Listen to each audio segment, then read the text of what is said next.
আমাদের বাড়িতে কম বেশি এই ধরনের চুড়ি কিন্তু থাকেই। এই ধরনের একটি মেটেলের চুড়ি দিয়ে আর একটি থালা দিয়েই আমরা তৈরি করে নিতে পারি খুব সুন্দর পাপোশ। মার্কেটের থেকে যে পাপোশগুলো আমাদের অনেকটা দাম দিয়ে কিনতে হয়, এখন টাকা পয়সা খরচা করতে লাগবে না, ঘরে থাকা পুরনো জামা কাপড় দিয়েই তৈরি হয়ে যাবে অসাধারণ পাপোশ। কিভাবে তৈরি করব চলুন দেখে নিই। আমাদের বাড়িতে পুরনো শাড়ি, পুরনো গেঞ্জি কিংবা পুরনো নাইটি যে জামা কাপড় থাকে, এগুলোকে আপনারা ভুল করেও ফেলবেন না। এখানে দেখুন সরু সরু করে আমি কিছুটা পরিমাণ গেঞ্জি নিয়েছি, গেঞ্জির কাপড়টাকে কেটে নিয়েছি। এবার আমি কি করছি, চুড়ির মধ্যে এইভাবে গেঞ্জিগুলোকে দেখুন, গেঞ্জির কাপড়ের টুকরোগুলোকে এইভাবে ঢুকিয়ে আমাদের এটাকে টাইট করে এইভাবে গিট বেঁধে নিতে হবে। অবশ্যই নিচের সাইডটা সমান করবেন যাতে ছোট বড় না হয়। আবারও এইভাবে যে কোনো এক পাশ চুড়ির ধরে নেব, তারপর আমি এইভাবে গিটটা বেঁধে নেব। এখানে আমি মেটেলের চুড়ি ব্যবহার করছি, আপনারা চাইলে কাচের চুড়িও নিতে পারেন, কিন্তু কাচের চুড়ি নিলে পরে সেটা খুলে বের করে নিতে হবে।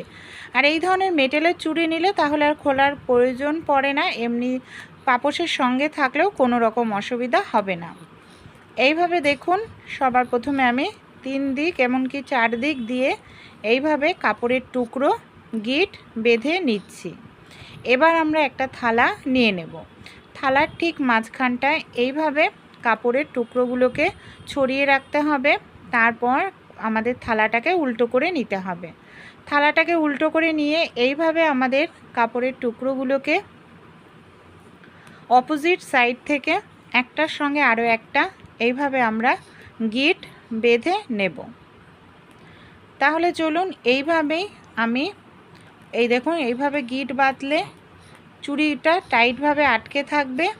এমনকি এই যে আমরা কাপড়ের আর আমরা এই যে গিটটা বাঁধবো, অবশ্যই কিন্তু এখানে একটু টাইট করে গিটটা বাঁধতে হবে। এই দেখুন আরও এই যে চুড়ির সাইড থেকে ফাঁকা জায়গা রয়েছে, সেই জায়গাতেও আমি এখানে আরও দড়ি, কাপড়ের দড়ি এইভাবে দেখুন গিট বেঁধে নিচ্ছি।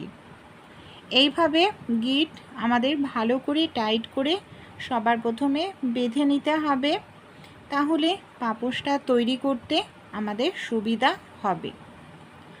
এখানে আমার দেখুন পুরোটাই কিন্তু এইভাবে গিট বেঁধে নিয়েছে। এবার এরকম ছড়িয়ে নেব।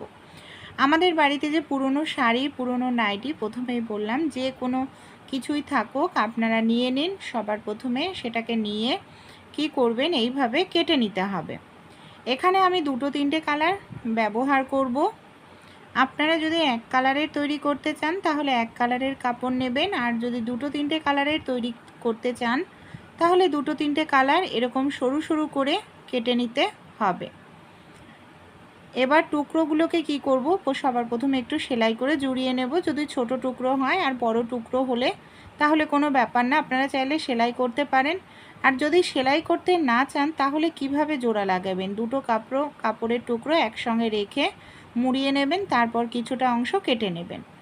এই যেখানটায় কেটে নিলাম এই দেখুন সেই কাটা অংশটাকে একটার উপরে একটা রেখে নিচের কাপড়ের টুকরোর মাথাটা এইভাবে ঢুকিয়ে দিয়ে টান দিলেই দেখবেন খুব সহজেই জোড়া লেগে যাবে সেলাই করা ছাড়াই। এবার আমরা কিভাবে পাপোশটা তৈরি করব, যে কোনো একটা পাশে আমাদের সুতো দিয়ে এইভাবে মাথাটাকে সেলাই করে নিতে হবে যাতে কোনোভাবে খুলে না যায়।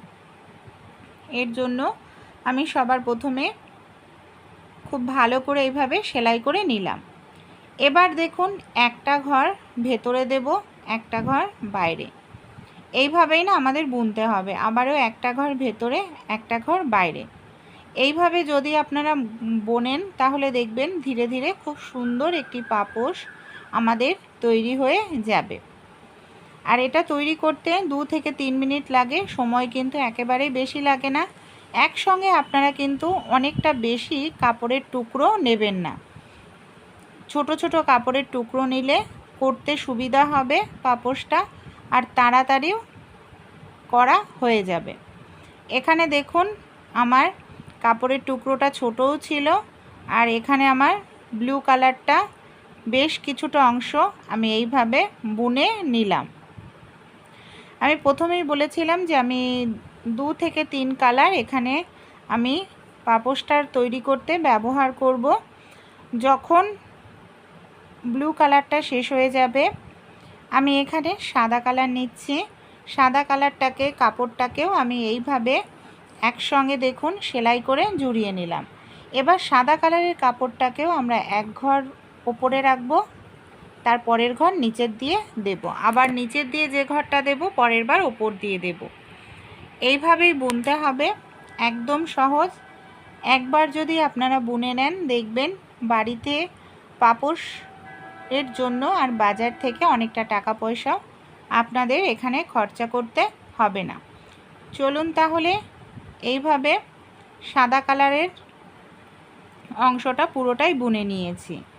এবার আমি আবারও ব্যবহার করছি এই যে বেগুনি কালার।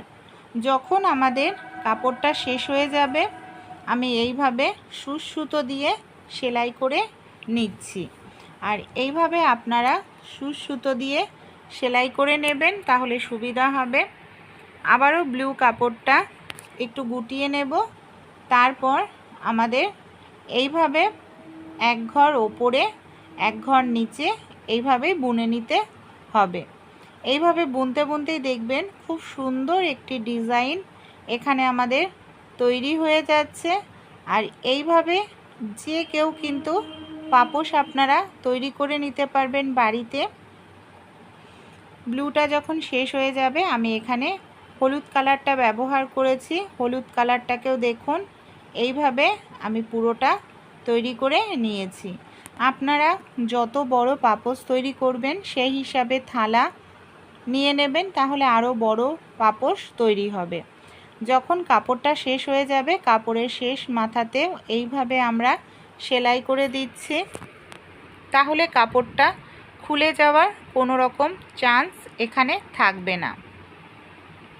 এই যে দেখুন আমি সেলাই করে দিলাম। এবার কি করব, থালাটাকে আমি উল্টো করে নিয়েছি। যে দড়িগুলোতে আমি গিট বেঁধে নিয়েছিলাম সেই দড়িগুলোতে এইভাবে আমি গিটগুলোকে একটি একটি করে খুলে নিচ্ছি। এই দেখুন কতটা সুন্দর পাপোশটা এখানে আমাদের তৈরি হয়েছে। আপনারা যদি চান এই যে গিটগুলোকে একটার সঙ্গে একটা বেঁধে নিতে পারেন, বা চাইলে সেলাই করেও আপনারা দিয়ে দিতে পারেন। আপনাদের যেটা সুবিধা সেটাই করতে পারেন। তাই এখানে আমি একটি সেফটি পিন নিয়ে নিচ্ছি। সেফটি পিনের সাহায্যে এইভাবে কাপড়ের ভেতরের অংশ থেকে এরকমভাবে বুনে বুনে আমরা এই যে বাড়তি কাপড়ের টুকরো আছে সেটাকে এইভাবে ভেতরে ঢুকিয়ে দেব।